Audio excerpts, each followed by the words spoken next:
Bismillahirrahmanirrahim. Nazrin Samain, Assalamu alaikum. I'm Rahmat Empowerment Wala, Head of Interviews Department, Rehan School. I'm a interviewer podcaster, and today this session is with my 200th session. So Abdullah Khawaja is lucky for me that this man is completing my 200th session, my double century of interviews. So thank you, Abdullah, for this initially, and the purpose of empowering minds, as you know, we call upon such prestigious guests who haven't just explored their own mindset but are trying to empower other minds too, and trying to play their part towards the society. So to serve the purpose, we have with us today Abdullah Khwaja. He is CEO of Prosthetic, Joe, and he's from Jordan. Basically, he's a Pakistani, but he lives in Jordan. So I recently get to know about him, and I've connected with him. So Sir Rehan has asked me to conduct an interview with him. So here we are. So let's welcome Abdullah in my show and start talking with Abdullah and get to know more about Abdullah. So Assalamu alaikum, Abdullah Khwaja. Assalamu alaikum. Nice to meet you. Nice to meet you Walaikum all. salam. And I'm honored to be your 200 guest. Thank you so much, Abdullah. Uh, First of all, thank you so much for your appearance on Empowering Minds, and thank you for empowering our minds, me and my audience. So, first of all, I would ask you for your brief introduction so me and my audience get to know you better. Yes, sure. Hi everyone. As you know, my name is Abdallah Khawaja, and I'm the head of CEO of Prosthetics Joe. So basically, the company was recently established, and about uh, a few years ago, you can say, or no, actually 2 years ago, I uh, went to refugee camps with my father, and basically we donate food and resources to them. And I came across many children without arms, and I wanted to do something to help them. So I was in luck because our school had a personal project exhibition, you can say, and you had to come up with anything you're good at and a project, personal project.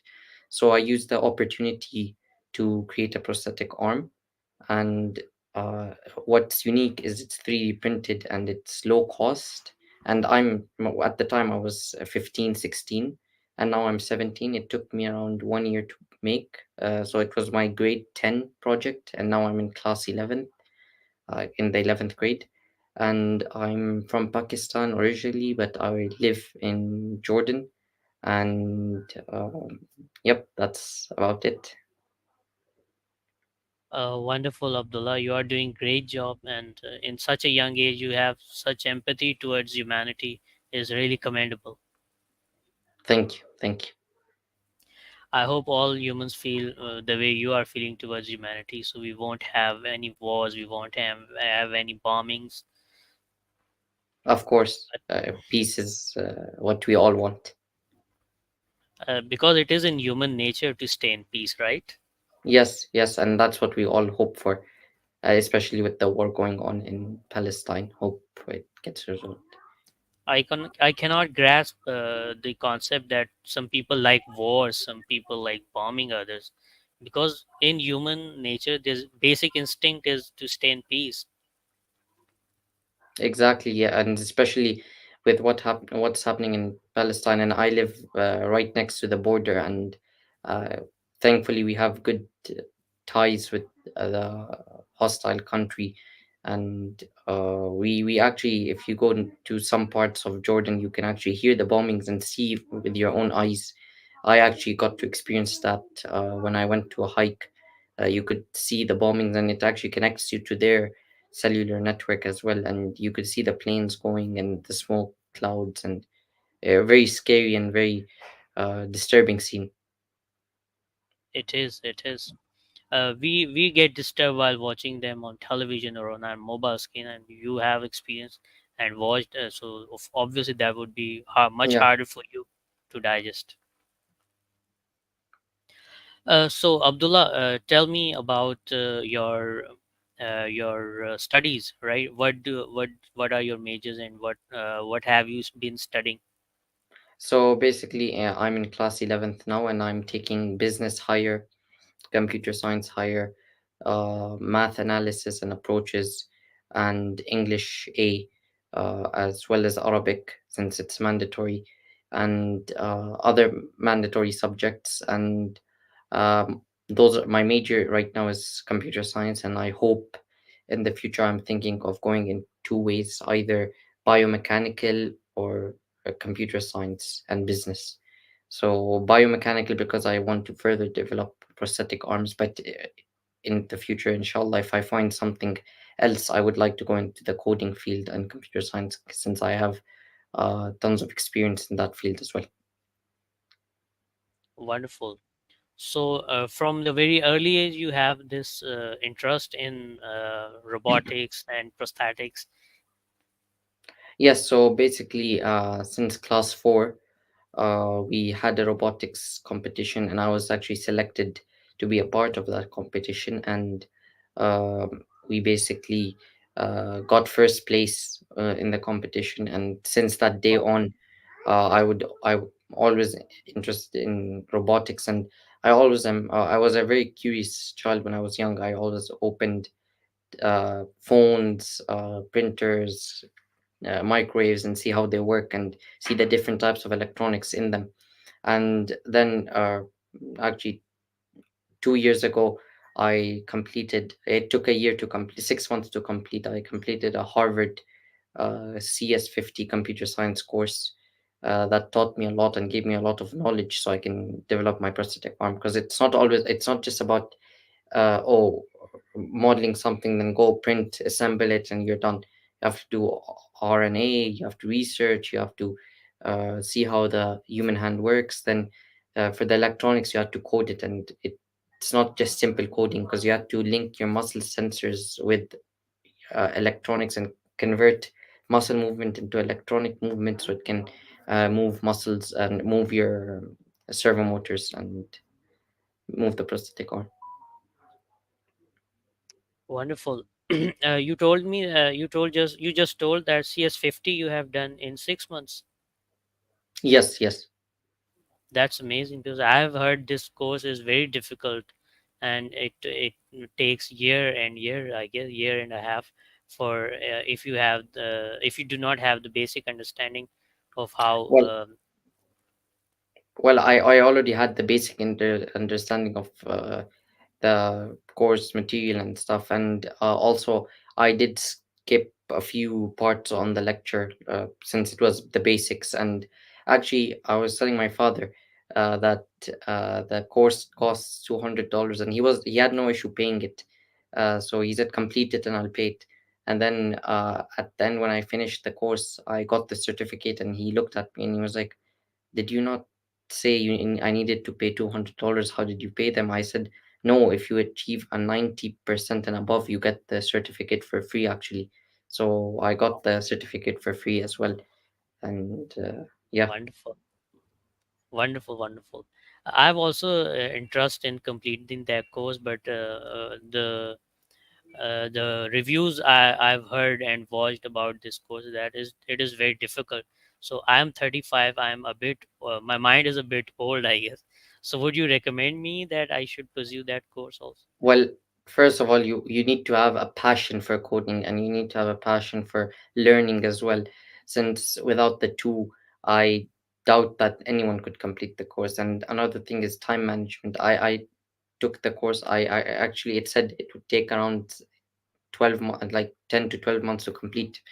But what I did was I dedicated a specific time every day, twice a day, after school and before midnight, to watch some lectures and complete some quizzes on the courses. So I actually every day for 6 months I had to non-stop watch. I gave myself Friday and Saturday off, but every day I had to focus on the course to complete it. And if you have a passion, you can do anything. And if you have the mindset to complete something, you can achieve anything you would like. Wonderful advice that you must have dedication and passion towards something to achieve that. Obviously, of course. Wonderful. How many hours that course takes? So actually, I put in around 2 hours a day, 1 hour after school, 1 hour before midnight into the course for around 6 months straight, give and take a few days off. And yeah. Wonderful, wonderful, amazing.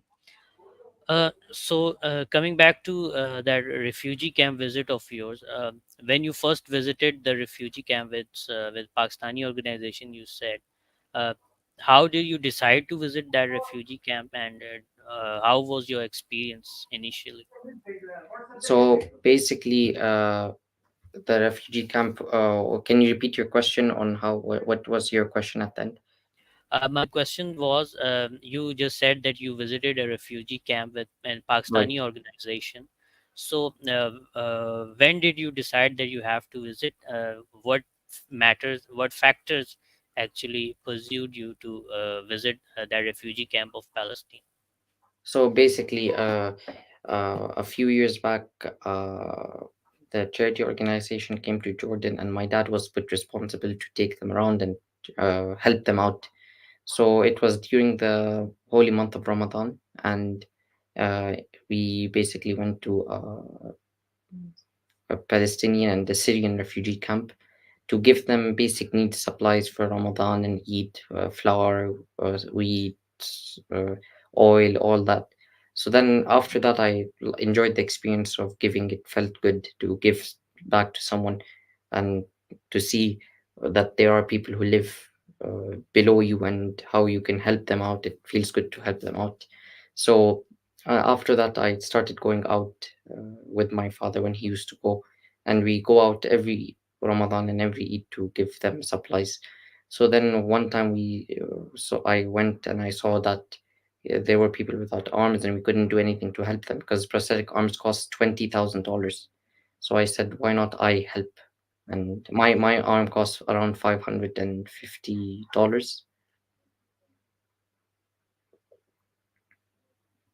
Wonderful. And how did you feel that why those people are there?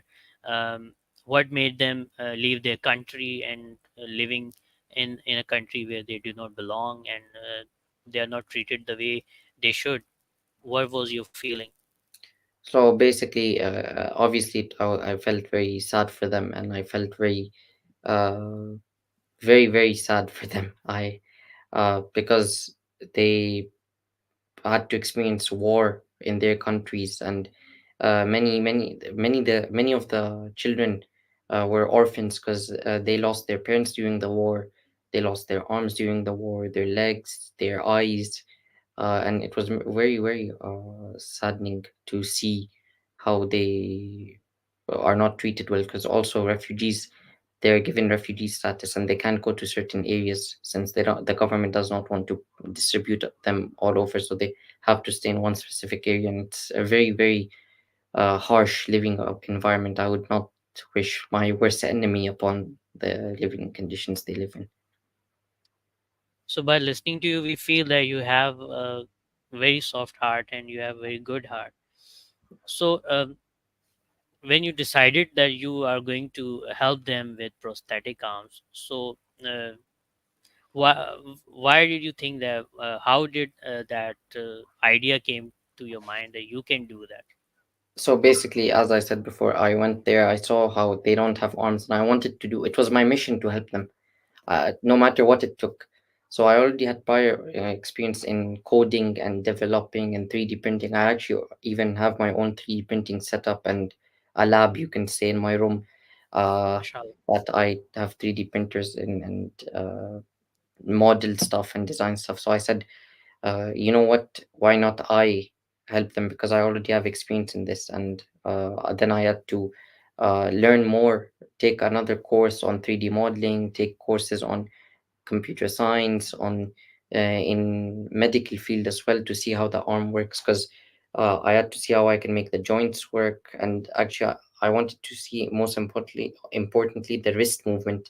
So what I did was I used a ping pong ball for the wrist movement so it moves.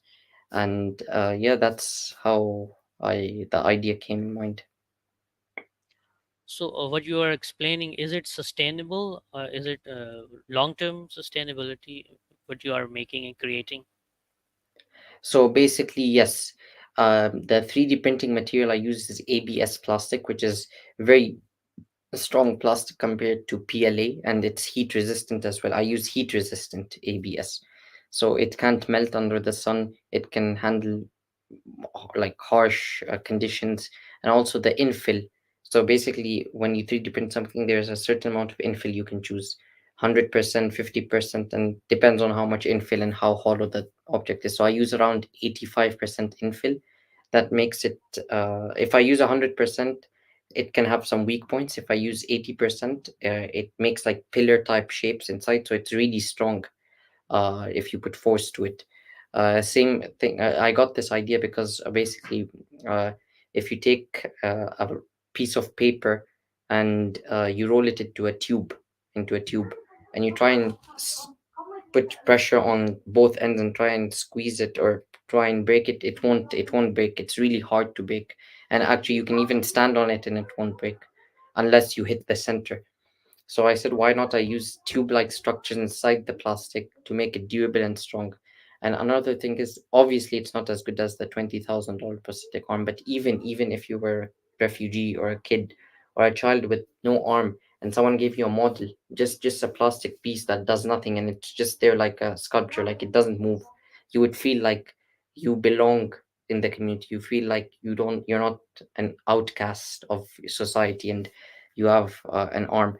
But a prosthetic arm that moves and gives you the ability to hold a cup of water. Imagine how empowering that is to young children. And yes, you have to replace the battery every few months, every 3 months, you have to replace the battery. Uh, and also it can handle only 5 kilos of weight.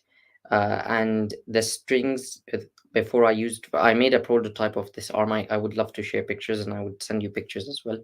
So I Sure. use fishing line for, so when the fishing line gets pulled, it makes a joint like this. So there's 3 steps.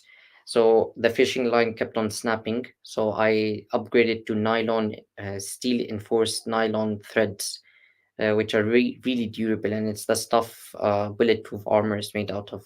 And then um, I put the two together, and it's durable, it works. It's not as good as the $20,000 thing, but it gives you the uh, sense of getting something, like it empowers your mind. So if not solving the problem 100%, you are solving to some extent, like 50%, Yes, you are solving yes, that problem. So something is better than nothing, right? obviously. And you are doing what a wonderful and remarkable job for Thank them. And uh, of course, we have our hands, we can move them, but the value, they would know what you are doing for them who do not have these things with them. They do not have the basic needs, so obviously, yes, yes. So wonderful, amazing. Again, I don't know how many times I have commended, I have you know मैंने आपकी तारीफ की है कितनी मर्तबा, जी. but again, the words of gratitude are coming from my mouth to you. Thank you so much for doing this amazing job. One question I would like to ask you that, Yeah, sure. of course, it will cost you money, of course, right? So, how do you manage that, and how do you plan to manage it if you are going to create these 3D printing arms, prosthetic arms, uh, on a large basis for 100 Yeah, people or so 1,000 so, people? ba- so basically the prototype costed me around $550. But of course, with funding and with production, it would cost way lower. Uh, because for funding, I'm actually this summer, my upcoming summer break, I'm planning to work with some charity organizations and some uh, charity and NGOs to help me fund this project and work with a team and actually develop it. And I'm actually going to work with a company in Pakistan that develops bionic arms to further enhance and combine their prosthetic arms with my prosthetic arms to make something cheaper in the middle. So yes, that's my plan. Since this prosthetic arm actually, the Crown Prince Foundation of Jordan and the Crown Prince himself actually helped me a lot in developing this prosthetic arm, and I had the honor to meet him as well, and thank him for his organization in helping me, giving me the 3D printers, giving me the uh, engineers who actually helped me design and sat with me for long hours. We sat together, and they were all doing this for free to help me achieve my goal. Wonderful. You have done so much in such a young age. I'm feeling envious with you. Don't forget to Wonderful. say mashallah. Mashallah, mashallah. I'm going to say three times, okay? Mashallah, mashallah, mashallah. Wonderful, amazing, amazing. You are wonderful. Thank So that collaboration with that Pakistani company, Biomechanics, you said, right? Yes, yes. So how did you connected with that company? So I found some companies in Pakistan, and actually my father knew this company as well.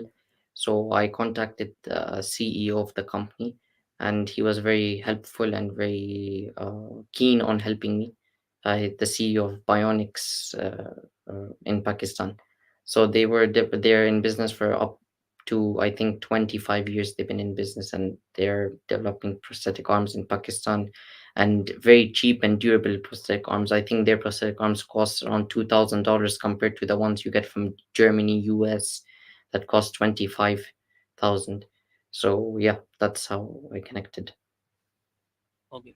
So what you and they are collaborating and coming up with more cheaper version of Yes, prosthetic so as I arms. said, during my in when I have my summer holidays, I'll definitely we are collaborating with them, and I will be developing something in the middle, combining their prosthetic arm with my prosthetic arm to create something cheaper for the people of the world. Of course, that was what I was asking. Yes. That if you have plans just for the refugee camps, or you have plans for other people also. Like in Pakistan, many people get injured because of some accidents or some bombings. So they tend to lose their arms or legs. So they need also a very cheap kind of thing, the prosthetic arm or prosthetic leg. So would you work for them also, just for the refugee camp? No, definitely. My goal is to help as much people as possible. We are planning on helping people in Gaza, in Palestine, in Jordan, in Syria, in Pakistan, in India, in US, etc., so forth and so on. And basically, this prosthetic arm is very diverse, and it can help many people. And of course, I'm planning to help not just a limited amount of people, but as much people as possible. Wonderful. I don't know, but I'm getting the vibe that I'm talking to a future Nobel laureate. I don't know. I get that a lot. By talking to yourself too in the mirror, right? No, no, other people. Okay, okay, wonderful. Okay, we are connected by Sir Rehan Allahwala on Facebook, right? So I would love to know, how do you connect with Sir Rehan Allahwala? What do you know about Sir Rehan Allahwala? So basically, there are his mutual friend called Mr. Shizad.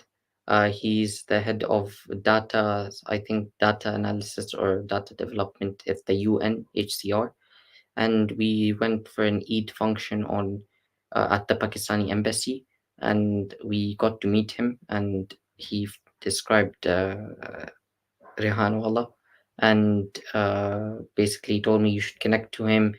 He can help you develop this and give you funding and give you exposure to help create this prosthetic arm. So he told me to connect via LinkedIn.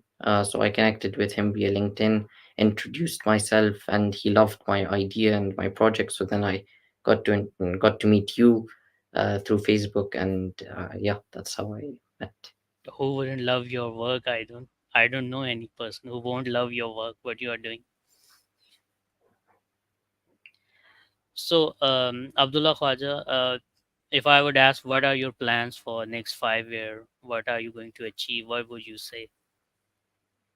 So basically, I'm actually gonna plan to do a Harvard course in person at the university, and I'm planning to raise funding for my prosthetic arm, and establish a company, and we can create prosthetic arms and distribute them, an NGO obviously.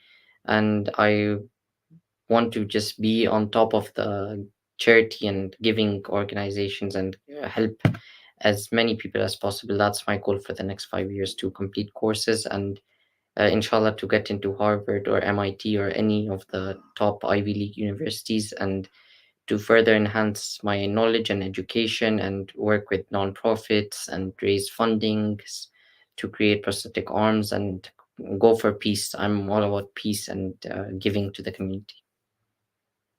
Inshallah, inshallah, you will achieve all those goals, inshallah, because your intentions are very good. You are a very good person, and Allah help those who help themselves. So, Yes, inshallah, uh, I'm seeing you achieving all the things you are looking forward to. thank you. So, have you visited Pakistan Yes, recently? we actually visit Pakistan every year, and my recent visit was in December. Because we go every year. Families there. We are. I'm me, my two sisters, and my mom and dad are the only ones here in Jordan, and all families back in Pakistan or UK or Dubai, UAE.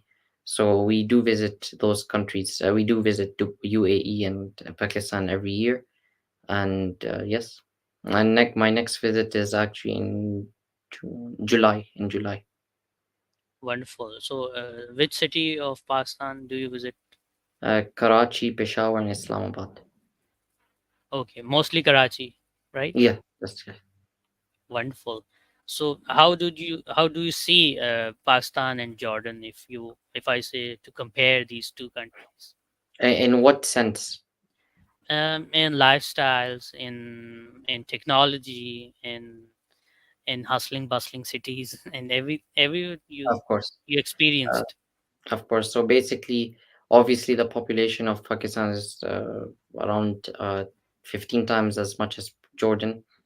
Uh, 10 million versus 250 million, and Pakistan is there's a lot of population, so there's not a lot of, there's a lot of low class people in Pakistan as well, and there's a lot of the many high class, low class, middle class, but there's like too much of everything. So yeah, the streets are obviously more in a sense not dirty but more like crowded, and uh, lifestyle in Pakistan, there's not many malls in, for example, Peshawar, not very developed, but now it's becoming more and more developed. As I went my last visit, there were no public buses, especially the electric ones. There was no. I was shocked to see Häagen-Dazs company in Peshawar. That really shocked me. And compared to Jordan, Jordan's very small, so there's many uh, high class and middle class, and you don't see a lot of low class people. And also, there's a lot of development in Jordan. But in terms of technology, I believe that Pakistan is way more developed in terms of technology than Jordan, since you hear many of the top CEOs and many of the top companies, and also as well as many of the technological field is comes from Pakistan, and many coders are also in Pakistan. So I believe that Pakistan is a very high technology, and their aim is to the future for technology and stuff like that, compared to Jordan. And also in terms of development, actually Pakistan helped establish Emirates airline, and the reason why it's called EK is because the first flight was from Emirates, the UAE, to Karachi, and the pilot was Pakistani. And also, they helped establish Royal Jordanian, which is the Jordanian run airline company. Pakistan helped establish, as well as the many things Pakistan helped Jordan with, and around the world. It even trains Jordanian military, and many medical and doctors and lawyers and military personnel go to Pakistan and study there and then come back to Jordan. Since I was shocked to see most of the doctors I go to, the good ones, the ones at top hospitals, are actually who studied from Pakistan, and they got their education from Pakistan. And uh, yes, There's a beauty of Pakistan that they train good people. They start good businesses for other countries and then shut their own business. Yeah, that is the sad part. Since I just heard recently in the news that they're selling PIA Airlines, which is very saddening since PIA Airlines helped many around the world and see that it helped many go up, such as Emirates and Royal Jordanian, but then it's going downhill now. And actually, I believe it's a cheap price they're selling it for because for example, Emirates still does not have a slot at JFK Airport. Actually, PIA has their own dedicated slot at JFK Airport in United States, and I believe that only those things alone are more valuable than the PIA Airlines itself, since Emirates couldn't get one and PIA established before Emirates and got one. So it's very saddening to see how it's going down. It all shows incompetency, right? The bad people or incompetent people in the important posts, which do not do justice to their post, I guess. But we are living with this, and we have been living with this, and we have to live with this, I guess. Yeah, I But agree. still, Pakistan people are living and progressing. So we are very tough people, I guess. Yes, yes. So, Abdullah, lastly, I would ask you one or two quick Sure. questions. What are your hobbies beside studying and coding and developing prosthetic arms? So actually, coding is one of my hobbies as well. Drones is a hobby, but sadly in Jordan they're not really regulated. So I go with a specialized company in Jordan who works closely with the King, His Majesty King of Abdullah of Jordan, and I fly drones with them on weekly or monthly basis whenever they training. Or and also, gaming is one of my big hobbies, and hiking, driving, biking, a lot of outdoor activities as well, and going out with friends, enjoying, and yeah. So, the system of Jordan, is it under kingship or is it democratic country? No, under the king. So right Okay, now it's like going. Saudi Arabia. Yeah, it's basically like a king's families ruling Jordan from many ages. So right now it's King Abdullah, and yeah. Okay. So, do you think is it good or is it not good? Yes, I agree with what they're doing. It's I would prefer uh, rather than democratic uh, dictatorship. So yes, I Democratic dictatorship. yeah There are I two don't terms. like. There are two terms, opposite to each other. Yeah, I know, and But I you, would not like them to see in Jordan. I would definitely don't want to see what happens in North Korea or what happens in the U.S. in Jordan. So I believe our system is really uh, clean and really simple and really neutralized. Since yeah, actually, also I was shocked one time. I was praying at the biggest mosque in Jordan, and that crown prince was praying next to my dad, and I didn't even realize since there was no security, no one. He was just praying like any other normal human being. And I asked him for a photo, and he talked with me. I talked with him for a minute, and he did not say no. He was very humble. And actually, there was no security. They were all just dressed in plain clothes, no guns, no uh, radios, no nothing. And he actually came in two cars.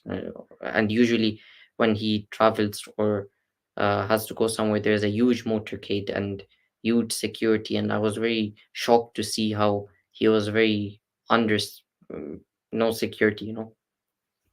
wonderful.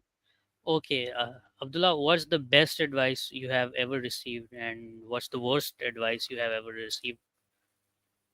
So basically, the best advice I received was sky's the limit, and I received this from many people. And I also another advice I've received is you can achieve anything if you put your mind to it. Nothing is impossible unless you put your mind in That it. is Just remove the amazing. I am from impossible and it turns into possible. So just always in your mind cross out I am and think of what's possible rather than what's impossible. And actually, if you think about anything, for example, I can give you an example. There was a student who walked in class late, and he saw a math problem. And this is based on a true story. He saw a math problem on the board, and he thought it was homework, so he quickly wrote it down, went home, tried solving it for weeks. Took him months to solve it, and when he showed up to class and showed it to his professor said, "What's this?" That the problem that the professor wrote on the board was actually not homework. It was he was showing his students a problem that has never been solved, and it's one of the most hardest, difficult problems that have ever existed. Then he showed his answers. Then they had a committee discussion with the top professors of mathematics, and he actually cracked the code and found the answer. So basically, don't let people, and this is a advice, don't let people tell you nothing, that it's impossible, you can't do it, nothing, you can't achieve what you want. Always remove those negative people and think what's possible. Since if he were to heard that people, the students and the professors said, "Oh, this problem is impossible, you can't solve it, no one solved it," then he would never have even tried to solve it. Or even if he tried to solve it, his brain would tell him not to solve it. And the worst advice I received was, "You can't do it, and this is too hard." And to that I said, "No," and I showed them. See, that actually gave me fire. It lit a fire inside of me, and it said, "No." They said I can't, but no, I will, and I will show them that I can. So actually, that's also the reason why I was pushed to create this prosthetic arm, was the children in that I saw, and also people telling me I can't do it, and I said no, I can do it, and I wanted to prove them wrong. So yeah.